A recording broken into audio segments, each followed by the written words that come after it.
Hey guys, my name's Chase, and I coast fired about 5 months ago.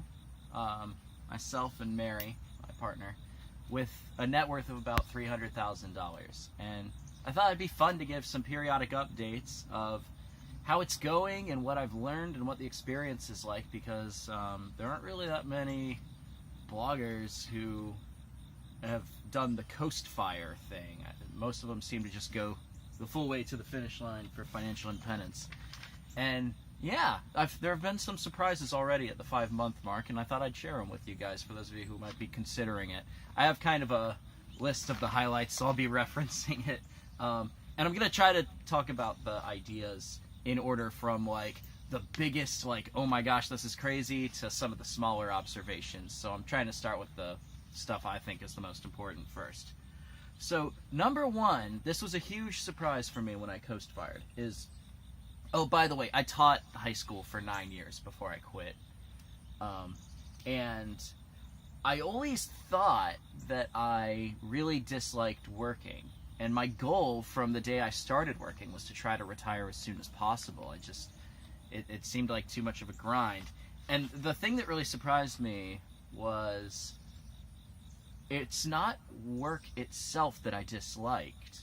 It was the 40 hours a week of it part. I actually, now that I'm working like about 10 or 15 hours a week, I don't mind working nearly as much. A day when I'm going to go in for like 4 or 5 hours doesn't bother me at all, because I don't feel exhausted, and I feel like I'm making progress on my personal goals, and I'm not having to set them aside to come in and work. So that was surprising, and I think other people might have the same experience, where if you're in the 40-hour-a-week grind, you might think that you hate working and you want to escape it, but the fact might be that you just hate doing so much of it. It's kind of like if you had to eat a cheeseburger for lunch every single day, you might think that you hate cheeseburgers, and it's actually you just, you wouldn't mind a cheeseburger once every 2 weeks. It's the fact that you're eating them every day that's making it bad. So that was a surprise for me. Work is actually pretty cool now. And to add to that, so our plan is to coast fire, where we work part-time for about 15 or 20 years, something like that. And then hopefully we'll get enough money where we can just not have to work at all anymore. But something that shocked me only a few months into coast fire is, I don't know if full FI is even a goal I super duper want anymore. I could see myself working 10 hours a week just doing weird odd jobs for the rest of my life, or at least until I'm like 70 or something, where it would be difficult to keep going. So that was a really big aha. Like, all of a sudden, it was going to be 3 stages, like working full-time and accumulating wealth, and then coast fire, where you're having fun but still accumulating some wealth, and then full financial independence, where, it's just all fun all the time. And what I kind of realized is, like, I kind of feel like I'm already there. I don't know of anything that someone who's completely financial independent that they can do that I can't. Now that I'm only working 10 hours a week and I kind of choose my schedule, yeah, we'll see if it gets old. I'm only 5 months in, but I just don't mind coming in and working. Okay, I gotta move on. Point number 2 is, all of the money saving tricks and your FI skills that you accumulate, those actually get stronger after you quit working 40-hour weeks, and not weaker. So whatever vision you have of yourself and how strong your frugal muscles are, they will probably become stronger when you're no longer working full-time. So on your spreadsheet, if you want, you can kind of account for that. Like, our expenses have probably fallen an additional 10% since we quit our jobs, because we just have more time to be careful with stuff. We don't throw out as much food at home. We can meal plan a little bit better. Our errands are more efficient now. We can go to places whenever we want to, so we're usually we try to hit like 3 different places if we're going to take the car out somewhere. Yeah, and our expenses are just coming in at less than they were when we were still working. And I think that would probably be true for a lot of people. Unless you're unless you're trying to live it up and like play golf every day after you retire or something like that. But that's not us. We generally spend very, very little, and we've gotten even better at it. Number 3, and this is something that's kind of new, is when I was working full-time, the amount of money that I was earning was always the same. It was as much as I possibly could. If there was a chance to, get a better pay rate or, work more hours within reason, like I would usually say yes, because I was always just trying to earn as much money as I could. Now, it kind of feels like I'm in control, and it's not how much money can I earn, how much money do I want to earn? If this job pays a little bit higher but it stresses me out, and like what I've kind of seen now that I'm doing lots of like odd side jobs is that I would much rather work a 12-hour week at a job that is completely relaxed than a 10-hour week at a job that pays a little more, but it stresses me out, and I'm not, I'm having to make difficult decisions all the time.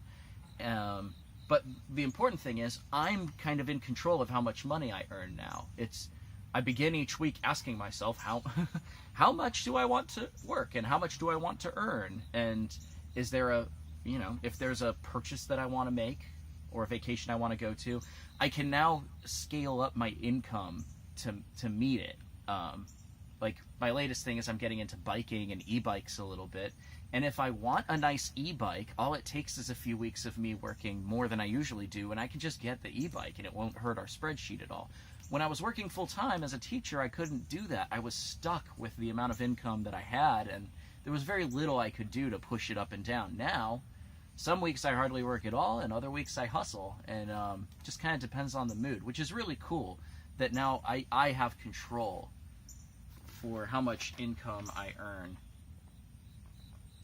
Number 4, this one was kind of another big surprise for me. When I was still in the accumulation phase, working full-time, I was measuring my wealth and my income and my expenses and investment returns constantly. I was obsessed with it, and for good reason, because working full-time freaking sucks, and for us, money means freedom.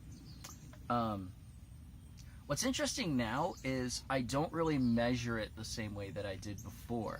I mean, I'm not just ignoring all the numbers or anything, but it used to be like, okay, did our investments return 4% or 5% or 8%? How much did we earn this year? How much did we cut our spending? Like, I was measuring with a lot of precision, and now when it comes to money, there isn't like a super goal ahead of me anymore. So I only measure money in 2 ways. Either we are earning enough and we have enough, or we aren't earning enough and we don't have enough. I don't really actually measure specific amounts anymore because, well, it just, as long as I'm earning enough, I just kind of don't care. It doesn't, like, what I'm going to do 3 months from now, whether I earn, I don't know, $10,000 or $3,000 is going to look the same. Like, unless I would have to get some kind of surprise lottery jackpot of like $500,000 to really change what my life would look like next week. So I just kind of don't care. And I was thinking that's pretty similar to anything in your life that has a surplus. When you have enough of something, you stop measuring it. And it's kind of like how you don't know you probably couldn't tell me how many calories of food are in your pantry, or how many moles of oxygen are in your house, because it's enough. It's always been enough. But I don't know, if you lived on the moon, maybe you could tell me the exact, how many days supply of oxygen are in your house. You measure the things that have a scarcity. And now that money no longer really has a scarcity, I just don't pay attention to the details like I used to. I kind of don't care. Like, I check the balances maybe once every few days, and I don't calculate my returns anymore. It's just, oh, do we still have enough to be coast-fired? Yes, we do. Okay, what's on TV? Or something like that. I just move on. I don't really care. So as far as the jobs that I am doing to earn, some money, And by the way, the best I can tell, our expenses are something like $30,000 a year. So Mary needs to bring in about 15, and I need to bring in about 15, something kind of like that. The jobs that I'm doing are delivery driving at Jimmy John's and DoorDash and a grocery delivery service called Shipt. I'm also selling plasma twice a week. Got my battle scars. I don't know if you can see them. And I'm starting up a tutoring business. So I kind of have a lot of different places where my income is coming from. And this might sound like a weird point, but selling plasma is actually a really, really good side hustle for Coast Fire, because it brings in about $90 a week doing it twice. Comes out to like between $15 to $20 an hour, but you can only do it twice a week. So obviously you can't get your full money from it, but about a third of my part of the expenses is covered just by going in and bleeding and helping some people out twice a week. I've really enjoyed it. It's pretty cool getting paid to just, like, you know, be bleeding in one arm and playing on my phone in the other. It's very easy money, which kind of brings me to my sixth point, which is that timing is more important than effort. And I think all of us know this to some extent, where it's like the amount of success that you get isn't just based on how hard you try. You've got to apply the effort in the right place at the right time. That's where you end up getting success, right? And I've really noticed this a lot now that I'm coast-fired. I just have more flexibility to make sure that the effort that I do apply ends up being really productive. I apply that effort at the best possible time to get the most out of it. So whether it's like grocery shopping when the store isn't busy so I can get it done quickly, or combining errands, or as far as work goes, like there are a lot of jobs that will pay you more money if you can be flexible with when you do them. So like my Jimmy John's delivery job, I just kind of told them, I'm only willing to drive the shifts when you guys are really busy. I don't want to work when there aren't deliveries because I don't earn as much money. And they actually don't mind that at all, because the times when they're the busiest are when they need drivers the most. So having kind of infinite flexibility on my calendar where I can place things anywhere I want to really goes a long way. My time is spent so much more efficiently now than when I was working full time. Like astonishingly more efficiently. Another thing is Mary calls it our R&D department, where we're just trying to find new skills and new ways of living that work a little bit better. The latest ones that I've done just since I coast-fired is I learned how to do indoor gardening with hydroponics and stuff, and we're now growing a lot of our basic produce fresh from in the house, and I just go upstairs and clip lettuce or kale or herbs. We've got basil going and stuff. Our latest project is we're doing indoor tomatoes. We're going to try to get autumn and winter tomatoes going, where they're fresh tomatoes. Can't wait.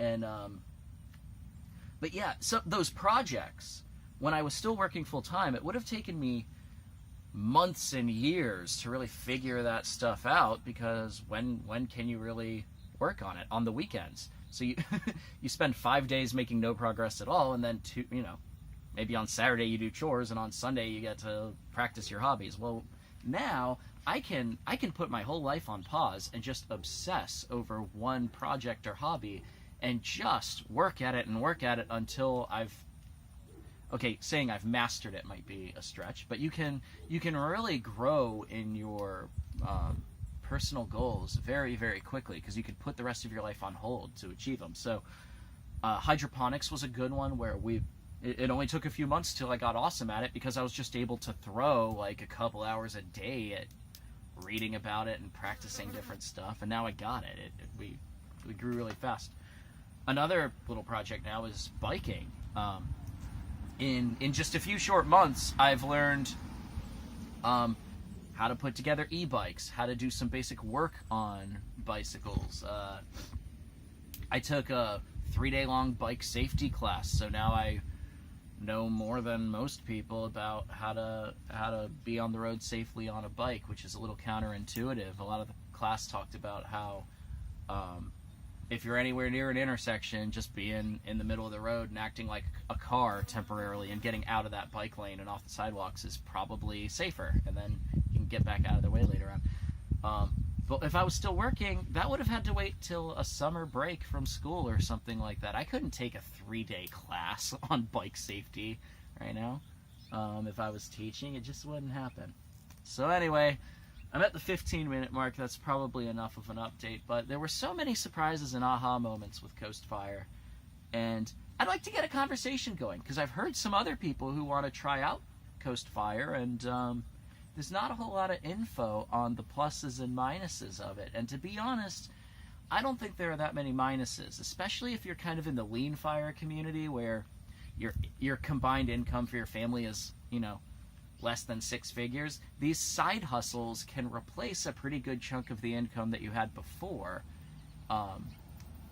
Like most of the work that I do, I'm earning between I'm probably averaging like about $14 an hour for the work that I do. That's pretty darn good, considering all the work that I do now is like zero stress stuff. I don't do jobs that involve answering emails and junk like that anymore, planning lessons beforehand. But it's because I'm flexible. That's where all the kind of good pay comes in. You can be in the right place at the right time, and people reward you for that. Well, it's been a heck of a ride, and I guess I'll do more updates later on. And yeah, I'd love to get a discussion going. So feel free to ask me questions. I love talking about this stuff and planning it, but you might notice I didn't talk about the specifics of investments and finance, which there's plenty of them. We've been doing stuff with our retirement accounts. We opened an HSA. We signed up for the Affordable Care Act and stuff like that. But that's all the stuff that you guys probably know about. Other bloggers have talked about that. But yeah, the Coast Fire life, it's a cool one. And I have a feeling I'm going to continue to like it.